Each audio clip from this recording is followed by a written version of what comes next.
What's up, guys? Welcome back to another episode of Behind the Facade. I'm your host, Gavin J. Gallagher, and on this podcast, I explore the mental and emotional game often playing out subconsciously, both in your mind and the mind of everyone else in the real estate or property investment market.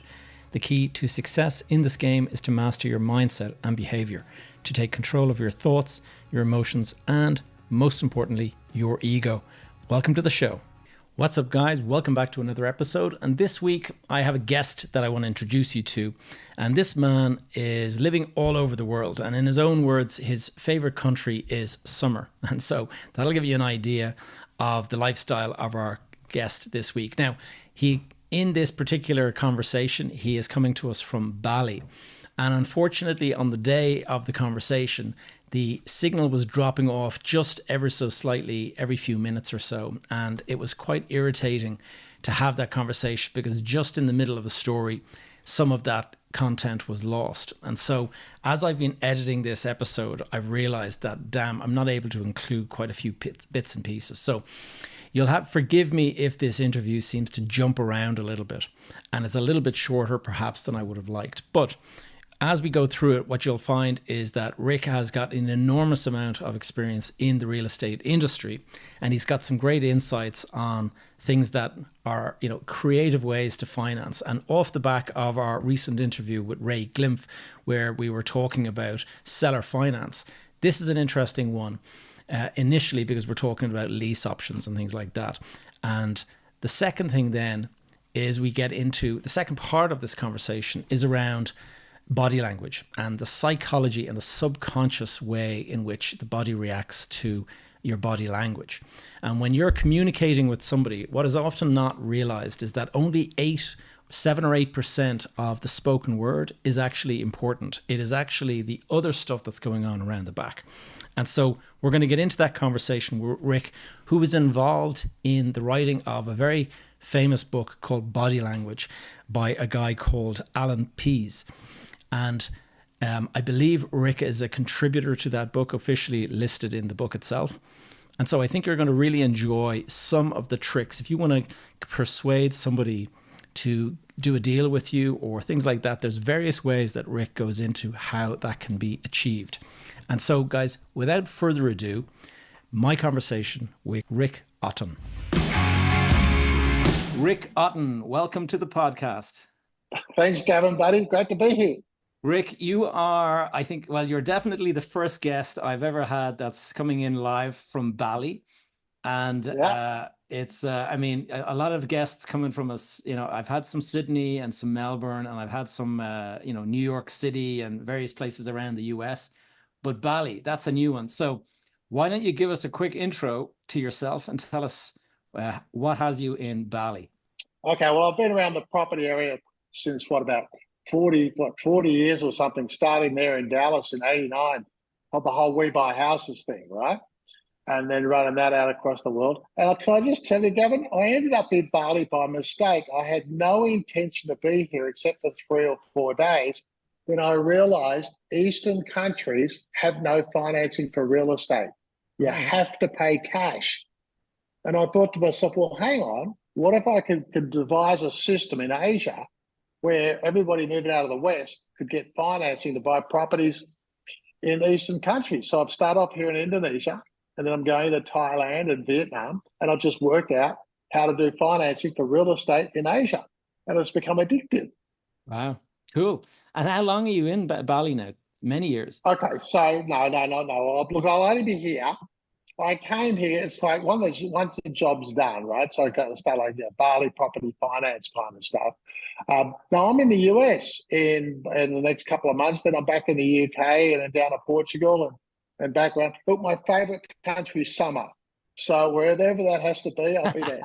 Your favorite country is summer. Yeah, I know a few people that moved to Dubai on that basis. All right, yeah. Yeah, that's exactly right. And so, Rick, for the benefit of the audience who will not have heard of you, can you just give us a little bit of backstory? Like, you're in Australia, you're in school. What kind of brought you into property and real estate? And that was a fluke because I was in Australia. I ended up having a gamble with a guy I lived with, and I had a bet that I could write a song, and have it on the radio the next day. And he said, if you can do that, you don't have to pay rent for the next 6 months. I wrote a song. I had no idea how to write a song.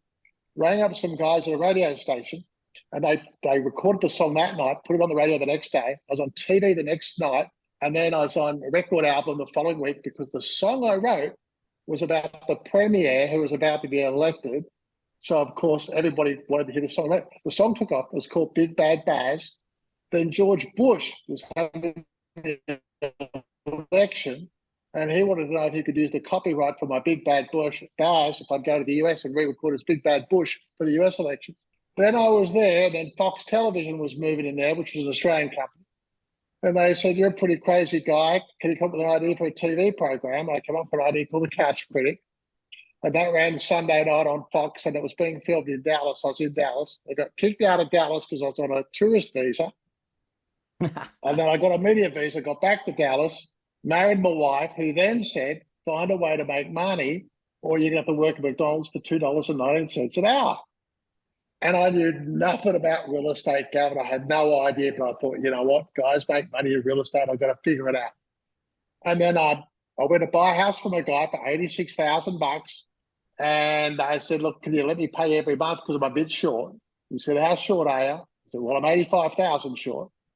So he agreed I could pay him $1,000 a month. Told my wife, she thought I was an idiot. I sold the house the next day for $1,500 a month. I made the first $500 a month on a house. I had no idea what I was doing.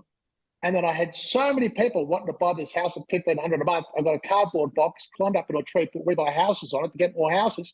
And that was 35 years ago. Then I introduced that into the UK in 2002. We Buy Houses. Yeah.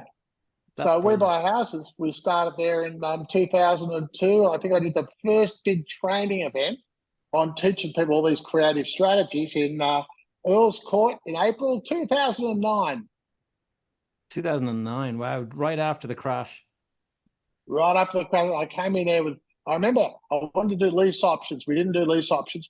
And I said to my guys that I worked in with, I said, we're going to do these lease options. Do you know what? When I went round trying to find lawyers in 2005, 2006, I could not find one lawyer in the UK that would tell me lease options were legal. And then finally found one firm, right, that did in Manchester. And then, of course, they took off after the GFC, they took off lease options. And now suddenly when the lawyers have worked out how much money there is in doing lease options, magically they're legal overnight and everybody does them, right? But in my day, I couldn't find anybody that would do them. And so for the people who don't understand what lease options are, just can you give them a brief description of that? Well, a lease option is really just an AST. You're renting the property, but someone has the ability to buy the property. So it's like leasing a car. You're saying, mate, rent the property from me, but if you want to buy it down the road, not that you have to, we could just agree on a price now, and some of your rent could go towards buying the house if that's what you want to do. And for a lot of tenants, rather than pay dead rent, they would like the rent going towards buying the house if that's what they wanted to do, right? Yeah, that's a good one. And I mean, in terms of just getting into the weeds with that, like, how would you work out how much is going towards the future purchase? Well, what I used to find was when I tried to explain to people how many different ways we could do it, I found over the years the easiest way for people to get their head around it, I used to say to them, you know how a bank loan works? They'd say, yeah. I'd say, explain that to me.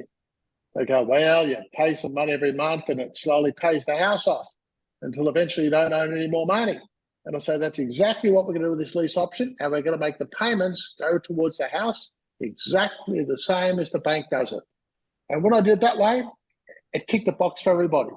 So I used to just always do the paperwork so that whatever, when you pay your mortgage on the house, that's what goes towards the house.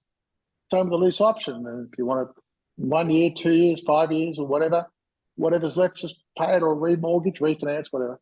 I suppose it's a good option for people. I mean, I can see some people saying, well, you know, I want the money now. And so it doesn't necessarily work for everyone, but. Yeah, but where it was very powerful. And I remember I said to my wife in 2009, I had like 300 people in that room. And in those days, all your properties in the UK, the rent was higher than the loan debt, the payments to the bank. And I could use a lease option to assume all the loans. So no one was paying any of the loans.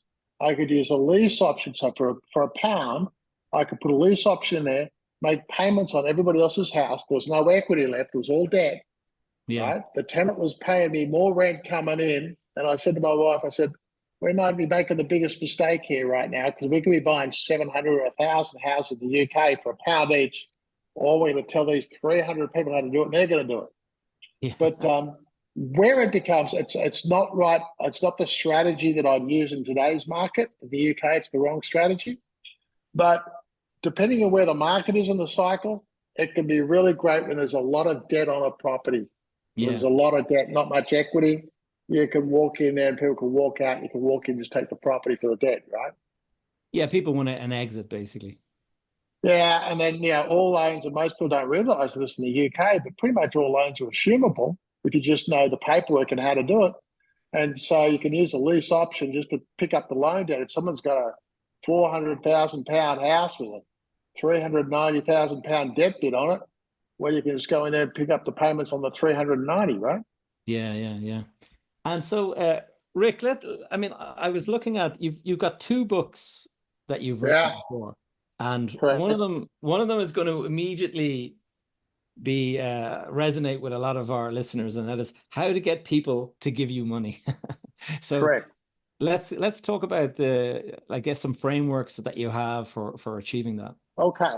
So I'm going to take it back a little bit. When I was 18, and most people don't know this, have you ever heard the subject called body language?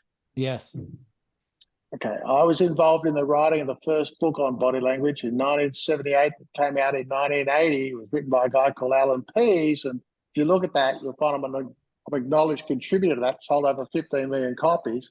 Then I did talk language in 86. And then I've been doing subliminal science for about the last 40 years. So although I've been a real estate guy, my craft has always been subliminal science, which is the moving of messages between one person and another below the level of conscious awareness. Mm. So, for instance, if I want you to sign a piece of paper and I put it in front of you, Gavin, I'd put it in front of your right eye, not in front of your left eye. If I put it in front of your right eye, you're more likely to sign it. If you put it in front of your left eye, you probably won't. Let me ask you something. Are you right-handed or left-handed? Right. Right-handed. So if I stand next to you, I'll always stand on your left. I'll never stand on your right. Interesting. So what happens is when we talk with somebody, only 7% of the communication between two people is the words. But 93% are all the other elements, surrounding elements, that make decisions for people as to whether they're going to do something or whether they're not going to do something. Yeah. Right? So there's thousands of them. So I can talk to you about talk language like this. We have a lot of fun. I can talk about the double shore body language. I can have a lot of fun with it. But you understand this. So there's languages. So most of us talk words, but I only talk in a constructed sentence, which is designed to go somewhere. It comes across like talk, but it's actually a very highly constructed subject, right? So how you construct a conversation with somebody and the words you use and where you stand is really, really influential to what degree people are going to give you money. So if you and I are going to look at a house together, and unfortunately we're not in an environment where because I normally put this on a blackboard, I would never have you and I go and look at a house and we would be standing like this talking to each other, right? Yeah. Because face-to-face. we can't. I'll never talk with you face to face because what happens is I understand zones and territories and we'll create a little dotted line down the middle between you and I, and that's your side, this is my side, right? So we're going to compete with each other and we're never going to find easier grants if I want to buy your house, okay? Now, imagine where my head is. This is the house, right? Instead of us standing here, we turned around and we're both looking at the house. Once two guys are looking at the house, the line moves from between the two guys to a line between the house and the two guys. And so now we're in unison together. We see agreements and the house becomes the enemy. Interesting. Yeah. Wow. Yeah, yeah. Subliminal. Yeah. A lot of something. That's why, like I always say to people, which room are you in the house? Because there are rooms in a house that people will sign a document and people will not sign a document in another room. And people don't understand the power of rooms. And I say, if you want to know what the power of rooms is, this. Next time you go to your friend's house, and he invites you in and says, come on in, sit anyway. Go and sit on his bed. And now you'll see what the power of rooms is. People say, what the hell are you doing in my bedroom? So the thing is, you can't get a form signed in the living room. You'll never get a form signed in the backyard, the bedroom. The form always has to be signed at the table, which is usually the dining room table or the living room, because people, when you put them at a table, they're actually their subconscious shifts. And it shifts to the business zone and says, this is the environment I have to be in to sign a document. And if Right. you're not in that environment, they won't sign the document. Yeah, very interesting. And tell me this: one of the I coach my mentoring clients on something similar, and we talk about building a rapport and all that.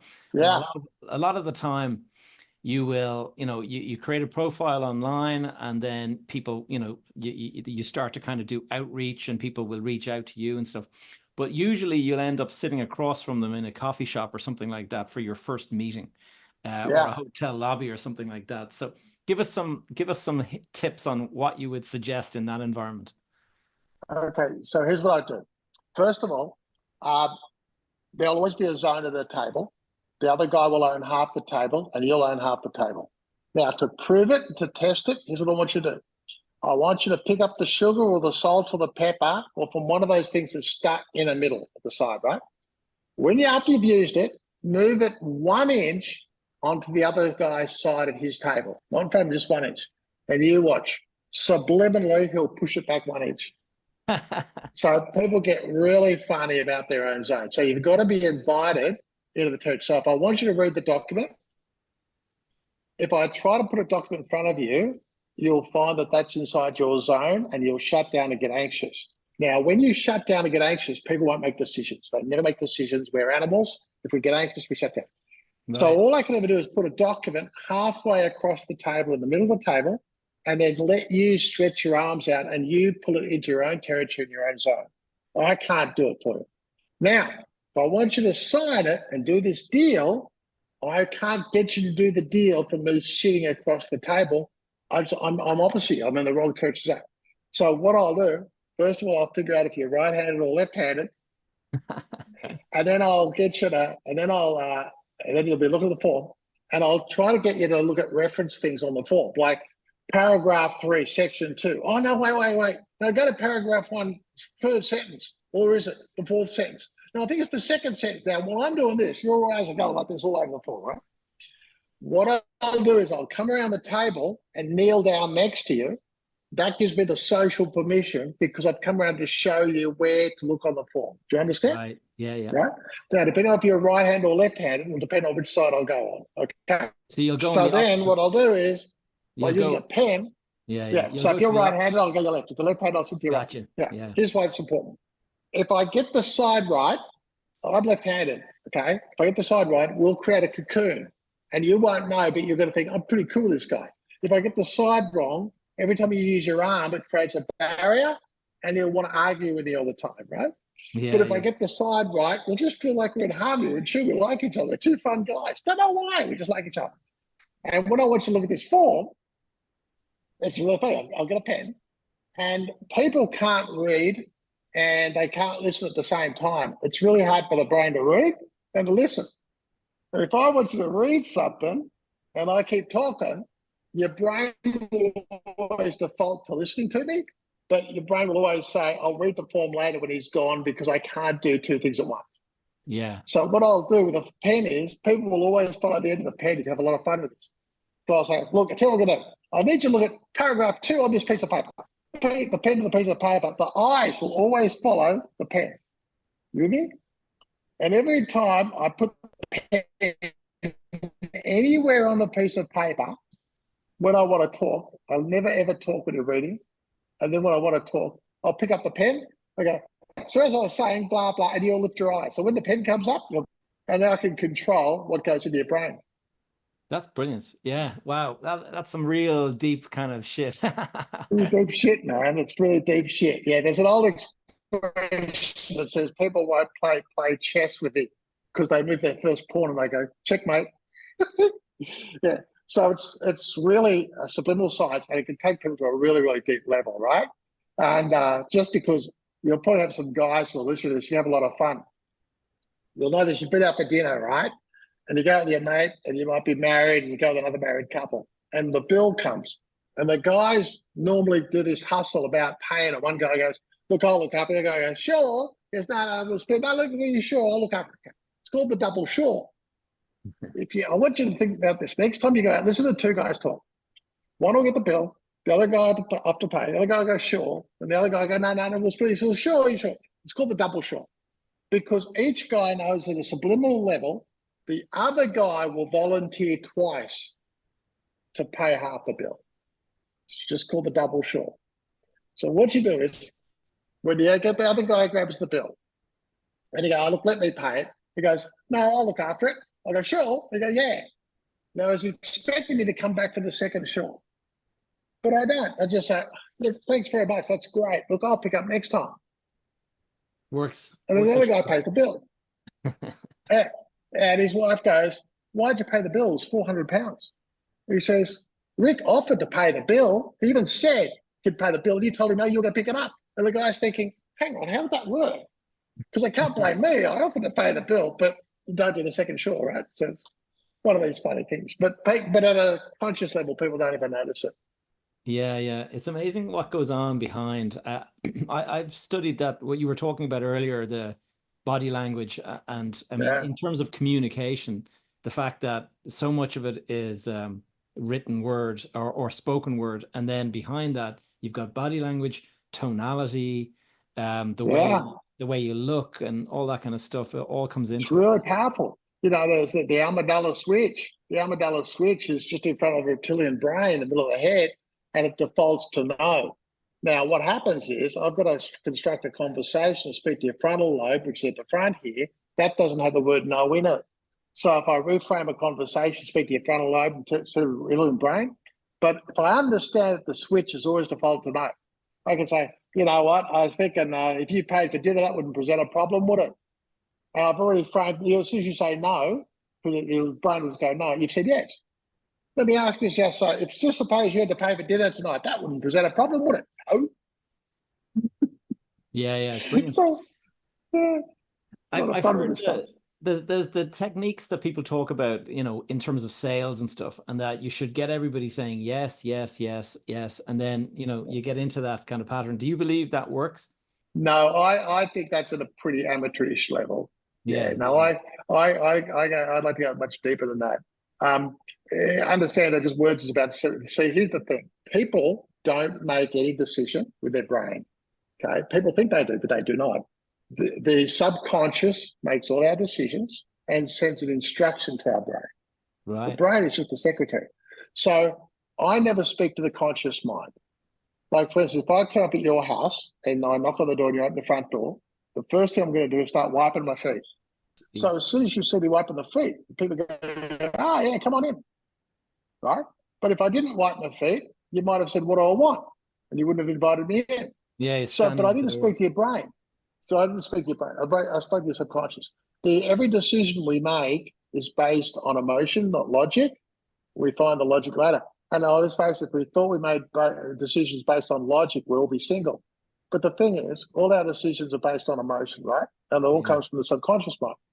So I'm not into all that stuff. I would rather speak to your subconscious, and I can, because every emotion, I can control every emotion, and then that'll give instructions to the brain as to what to say or do next, right? Yeah. So that, yes, look, I've said it, I've heard it, but the closest I'd come to is this: if I can, if you said to your wife or your girlfriend, when you said, "Babe, I love you," what do you think she'd say back? I love you too. Correct, because what you did was you hit what's called embedded script. When you implanted "I love you," what comes back is "I love you too." So there are certain things that are what's called embedded scripts. So you can actually control what your partner says, business partner, or other, what comes out of their brain based on what you put in. But it's a little bit like if you say, and you've done this, you've heard that people do this all the time. They go, what colour's snow? And people say, well, it's white. Then what colour is snow? White. What do cows drink? People say milk. Well, they don't. It's water. But you've set that up by what words go in, right? It's funny. I heard that before, talking about if you're, let's just test it here. Okay. So traffic lights, I want you to think of traffic lights, going from red to green and the amber and stuff like that. And then if you're thinking about that, what is the first vegetable that comes to mind? Carrot. That's what I have it written down here. Carrot is what you're going to say. I'm going to give you 4 words in 4 seconds. Write the answer out. What's the first flower, first vegetable, first piece of furniture, first wild animal? And they always come out with carrot, rose, chair, and tiger or something, right? Yeah. And the point I was trying to make is that I can control the language that comes out of your brain if I'm controlling what goes in. So I totally understood a bit about the yes, yes, yes, but I'd like to be a bit more subtle, I guess. Do you know what I mean? Yeah. Know that but by the same token, I have this thing called pineapple words, that if I put the wrong words into your brain, I'm going to upset the system. So if I say the word contract, for most mums and dads, they'll freak out because they don't understand contracts, it's legalese. So I never use concerns, anxiety comes out, stress, when people get anxious, they won't make decisions. So I've never used a contract in my life. I tend to just use a piece of paper with some writing on it. Yeah. Oh, yeah, let's use a piece of paper with some writing on it. What's a contract? Yeah. We never see solicitors, but I always go to the guy up the road who knows more than I do. Yeah. And he'll write it down for us in such a way that we both understand. Simple language. It's funny. That's what people say when you're writing, that you can actually use an app on the computer called the Hemingway app, and it actually shows you how to simplify it down to 5th grade level or something like that. Yeah, when we did body language back in 1980, if you look at the original body language book, and you'll see everything's like 2 syllables and 8 letters designed for a 12-year-old, because there's a reason for this.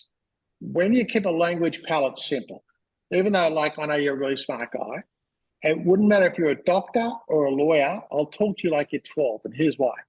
If I talk to you like you're 12, with simple language, you can process real easily. And therefore, I can ask you to make a decision at the end of the conversation because your brain has finished processing. When I try to impress you with jargon and call it 2-1 buy downs, and we're going to go a renovation and the second tier, blah, blah, to try to impress you, what I'm now asking your brain to do is meet up a whole bunch of other people in the brain department, go to the library, look up what I'm talking about, have a meeting, come down, but meanwhile, I'm still talking. So when I get to the end of a conversation and I'm trying to get you to make a decision, you can't. You're going to say to me, let me think about it. What you're saying is, I haven't finished processing all the crap. You get it? Yeah. So when I wrote the book, how to get people to give you money, there's 3 things. There's a lot of cartoons, because with the cartoons, I can give you a visual image with a cartoon and people just get it. They don't have to read 1,000 words. So it's full of cartoons that each cartoon, I'm making a point, right? But the cartoons are funny. They're somewhat sexist, politically incorrect, but they make the point, but it saves you writing 1,000 words. Plus, it's all in 2-syllable, 8-letter, 12-year-old language. And no one has ever said to me, excuse me, could you reprint this book and make it more complicated for me, please? Yeah. So, it makes it real easy for people to think. But it's but I'm always really big about, and one of the other things I find people don't understand is they don't understand human zones. And human zones from the body to 3 inches out is intimate, which means only family can go there and lovers. The next 1 foot out is private. That's why we shake our hands with a bandana. And after that's public zone. And if you want to have some fun with this one, this is great. Everybody stands outside a lift and talks, chat, right? Except we know that humans, not just all animals, shut down when they feel anxious. When we all go to a lift, we're all on top of everybody's zones. Yeah. So we're invading each other's zones. So we all get very quiet and we shut down, right? Then you get a lot funny. when people start to get out of the lift, okay, you can test this. What you'll find is the guy next to you will move away to get more space in the lift to buy back his zone. You understand? What I want you to do is keep looking at your mobile phone and just move with him. So as he moves around the lift, just close move into around. his He space. won't and he won't even realize what you're doing because it's a subliminal level. We go, he'll think there's something wrong with his lift before he jump out the next floor. Get the lift for yourself. And tell us, Rick, when we started the conversation before we hit record, I remember you were talking about this Western move, this move from west to east. Yes. I'm interested to just explore that a little bit. Tell us more. Okay, well, in the West, the population base is over the age of 35. In the East, the population base is under the age of 35. Now, that's important because the most productive economies in the world have young populations. If we talk about the Indonesian population, this will blow you away, 277 million people. But you know what? Only 8% is older than 60. Wow. So these Asian populations, not only are they very young, but what's happened in the last 10 to 15 years? The technology has caught up that they've all got 5G. They've got the faster internet than the West. In fact, in Korea, it's like 1,000 up and 1,000 down. You get sucked into your dashboard using your laptop. All the train systems are super modern and all the bus systems are super modern. There's no crime. There's no depression in Asia. There's no mental illness, anxiety, blah, blah. Everybody speaks English. No drug. And so because the tax rates are so low, 10, 15%. Yeah. Yeah, a lot of the West is going, hang on, we're paying 40% in the West. And this happened back from 1913. 1913, the average person in Britain only lived to about age 55. And so they said, well, we'll make the old age pension 60, 65, but now everybody lives to 84 or something. We've got all these benefit systems that someone's got to pay for. And Australia's the same, US the same. And now Asia doesn't have any of that. So their tax rates are super low. When I was in Thailand, I think the tax rate was 7%. And so now you've just got all these people who are on nomads on their phones, on their smartphone. And I'm thinking, you're in the UK and I do a deal, I make $1,000, I pay $400 tax. I'm in Dubai, I paid no tax, I just went to 9%. If I'm in Indonesia, I pay 5% tax on the same phone call on 5G. Yeah. So a lot of people are starting to question where they're living and why. And we're seeing very, very large amounts of the middle class that are now moving from Western countries to Eastern or other parts of the world where they're still working the same way, but they're just finding it's more favourable. There's definitely more favorable taxes and things like that. Like here in Ireland, I'm paying 52%. So it's actually heavy going. But the funny thing is what you're describing is very much what I see. But we have got a population explosion here. Like we have got people coming to the country, migrating to the country, and the population is just growing faster than it ever has. And so it's interesting that, we're one of the few countries in the whole of Europe that actually still has a youngish population and is. Yeah, I've been watching this in Ireland. Yeah, I've been watching this. Yeah. You guys have done some very smart stuff with your government, your taxes and stuff like that, because, there's an old expression that says capital will always flow to where it's treated best. Yeah, it's very true, isn't it? And definitely, we have all the tech companies here that are all registered as their, this is their headquarters and stuff. So there's a lot going. But having said that, we're feeling the growing pains because the health system here is just crap. There's huge delays. You go to the hospital to get something done, and 12 hours later, you haven't even been seen yet.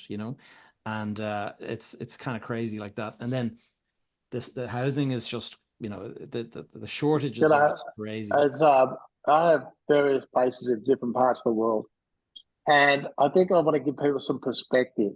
I was in Bangkok recently, and Bangkok's not the old Bangkok it used to be 10 and 20 years ago. Thailand's decided they're taking on Singapore and Hong Kong. They've just changed that place. Their hospitals are so new and so advanced that I went in at 9 o'clock in the morning, and they said, "Mr. Otton, we need to have an operation." I said, "Well, you have an operation?" I had a toe. I won't bore you with it, but his was interesting. He said, well, I'll get you to see the surgeon at 10, we'll operate at 12, and he'll be out by 3. So I had the whole surgery, 6 people in a theatre, right? And I walked out and I said, how much is that? He said, it's $500 US. Now, for $500 US, I was into a surgery in a theatre out by the end of the day, right? Wow. All American, British doctors, all this stuff, right? And all super modern. And our medical tourism is one of the biggest driving forces now of money into Asia, where all the American hospitals have gone in. All the foreign doctors have moved in because they don't want to pay $400,000 a year in insurance premiums. Super modern hospitals, medical tourism, and that's how they're capturing some of the stuff. Because you remember, the West is an aging population. And what they want to capture the brains from the West, and they want to capture the capital from the West. So the way to capture the brains from the West and the capital from the West is make it so desirable with low taxes, awesome medical facilities, everybody speaking English. And, you know, if I give you a bit of perspective, people say to you, how often do you come back to the UK? And I'll say, look, this is an interesting sums up for people. If I make $1 million this year as an Australian resident, out of my $1 million, I'll pay 412,000 Australian dollars in tax on that million. Do you realise that is a first-class, round-the-world airline ticket for the next 20 years of my life in 1 year's taxation? Compared to Asia, where it could be anywhere about 25 grand, right? So where I happen to be in Bali, which I just stopped in on, was the 5th fastest growing residency of people in Bali are English and Irish. Wow, English Irish. Yeah, it's like someone got the email, someone sent out the post-it note, and all you guys have read it, right? We'll pile it in. But it's just not here, but it's happening in, you know, Vietnam is now the biggest powerhouse in Asia. It's what an entrepreneurial city that is. And then Thailand got whacked. They had 93 million people for tourism prior to the pandemic. Now, they lost that market. So they've just turned around, they take all the manufacturing out of China. But again, Asia's, because 10 or 15 years ago, these countries had weird tin pot governments and did wacky stuff. Yeah. But, you know, one third of Bali is like Leicester Square in England. It's all Westerners, all high 5-star restaurants with the people driving Mercedes and Porsches and Rolls Royces. I mean, 1/3. Wow. So it's just changed. Yeah, it's just changed. That's fascinating. Tell us, Rick, I'm looking at the clock. What I'd like to do is some takeaways that I always ask. You're now at the age that you are. I won't pry any further than that, but it's been a few years since you were 18. And if you were giving advice to your 18-year-old self today, what advice would you give yourself? No one knows anything, right? And look, I've trailblazed a lot of stuff over the years, and I've found that just a lot of people don't know anything, right? Like, got some stories up for another podcast. Lease options are illegal in England. Well, no, they're not, right? And I would say hang out with people who represent where you want to go, not where you've been. Because they always say, it's absolutely true. You are your 5 closest friends. And you say, well, I'm in Bali, because right now, 13% of the world's smartest people, who are nomads, have moved here. So you've got this incredibly high concentration of business owners and entrepreneurs all together. Now, that will change over time. But I always say, hang out with people who represent where you want to go. Because you know what? They just say smarter stuff. They do smarter stuff. And they give you smarter stuff to read. And I don't know, it's just a better vibe. So, and look, there's nothing, and you know what? If you're not passionate about it, don't do it. Yeah. A lot of guys do a lot of guys do stuff that they just don't like doing. Just get passionate about it. Because here's the deal. Here's the last thing. If you're passionate about it, you'll do it more often. When you do it more often, you get good. When you're good, people always pay for the best. Remember, no one has a heart attack, falls on the side of the road and says, could you get me to the cheapest doctor? So the thing is, when you're really good at something, and in fact, you'll never see it as a job, right?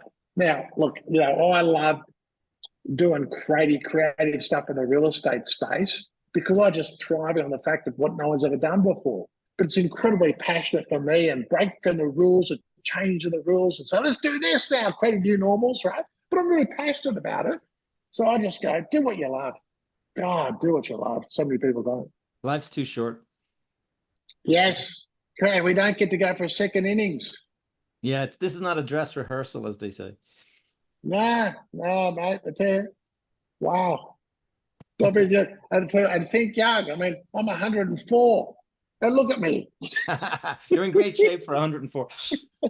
Rick, what's the best way for people to find you, reach out to you?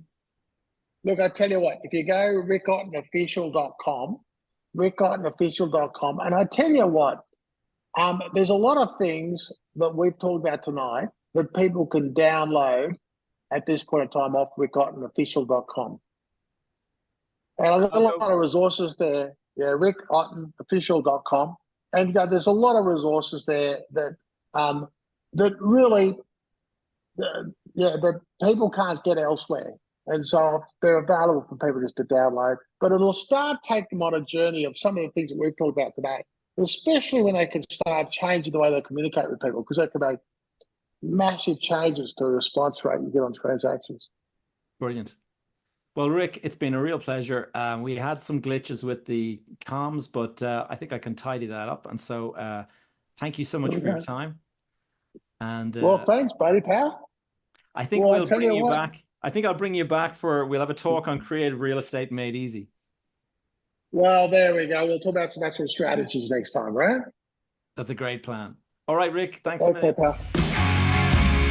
All right, guys, I hope you enjoyed that conversation with Rick. I found his personality to be very, very engaging, and he was a good, funny guy to talk to. And he is actually in Ireland and the UK quite a bit. So he's going to reach out the next time he's in town, and maybe we'll have a second conversation in slightly better circumstances that I don't have to edit down so deeply. He did mention his website there. I'm going to share it below. And if you go in there, it's really interesting. He does have a free downloadable book and a few resources like that. So go and check it out. Until next week, catch you later. Thank you for tuning in to another episode of Behind the Facade. If you enjoyed the show or found it in any way useful, could I please ask you to take a moment to leave a review over on iTunes or Spotify? This really helps us get the podcast out in front of more people. If you have any questions or topics you would like me to cover in future episodes, please connect with me via my brand new school community. You will find a link in the show notes. You can stay up to date with all of my content and the projects I'm working on by signing up for my weekly newsletter over on my website, gavinjgallagher.com. That's all for now. See you back here, same time next week.